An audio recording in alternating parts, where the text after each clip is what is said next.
Скандали со финансиски проневери го тресат и Кинолошкиот сојуз на Македонија.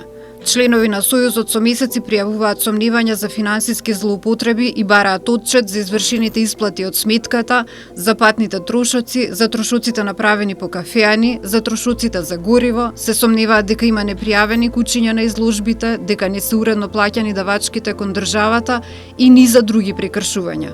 Сите сомневања се пријавени во надлежните институции, но повратна информација за преземени мерки не добиле од ниту едно место.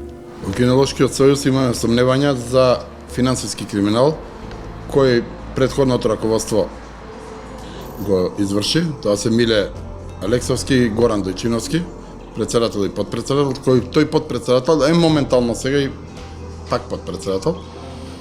Во времето кога они беа председател и подпредседател, председател на надзорна комисија беше господинот Јордан Христовски, сегашен актуелен председател, кој во тој момент откривме заеднички сите заедно многу криминал, во кој стои во записникот, еве го записникот, каде што он изјавува дека меѓу себе се префрлани многу пари, каде што изјавува дека фалат од шампионати 8.700 евра, каде се правени дупликат шампионати, каде што на некој е исплаќано 6.000 денара, на некој 90.000 денара, каде што заеднички се договоривме сето тоа да го прекинеме и да продолжиме да работиме кинологија. Меѓутоа, господинот Јордан Христовски тоа го искористи за негови лични интереси, на кој на собранието стана председател и после тоа не презема ништо. Ангелковски е разочаран што новиот председател на Кинолошкиот сојуз, со кој што заедно го откриле криминалот, сега, откако станал председател, ги отстранил од сојузот сите што барале од него да постапи по откриениот криминал. Ангелковски се жали дека му се заканувале лично него и на неговото семејство поради инсистирањето да се разоткријат работите во сојузот. Сето тоа е поднесено, пријавено во полиција, поднесени се кривични пријави, затоа ќе си тераме судска постапка. За да престане обвинувањата против Јордан. Пошто ние сите кинолошки друштва, што ви ги кажав, 11 ја бараме правдата, а во ствари он контра ни враќа со закани, со дисциплински постапки, со исклучување.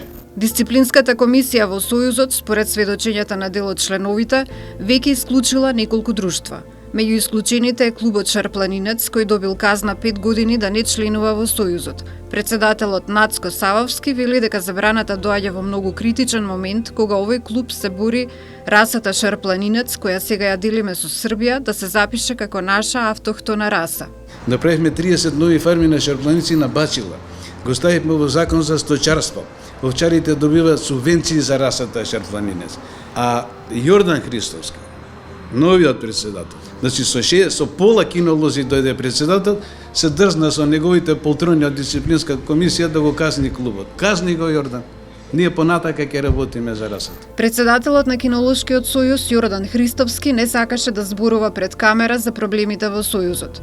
Тој побара прашањата да му ги испратиме по имејл и најави дека кога ќе има време ќе ги одговори, оти со функцијата председател на сојузот се занимавал волонтерски. До објавувањето на текстот, Христовски не испрати одговори. Од Управата за финансиска полиција, каде што членовите пријавиле сомневања за криминал уште во мај 2018 година, велат дека се постапува по пријавата. За истото дело пријавено во мај 2018 година, кај нас има уште една пријава пред 2018 година. По таа пријава е веќе постапено. Изготвен е посебен извештај и испратен до основното јавно обвинителство. Истото дело е пријавено и втор пат. И по таа пријава ќе се постапи на ист начин. Во расчистување на случајот веќе се вклучила и Управата за јавни приходи. Членовите на Сојузот велат дека нивни инспектори веќе ја проверуваат документацијата. Од УЈП не откриваат детали за случајот. По однос на вашите прашања кои подразбираат откривање на даночните евиденции, УЈП согласно Законот за даночна постапка е обврзана да ги чува како даночна тајна.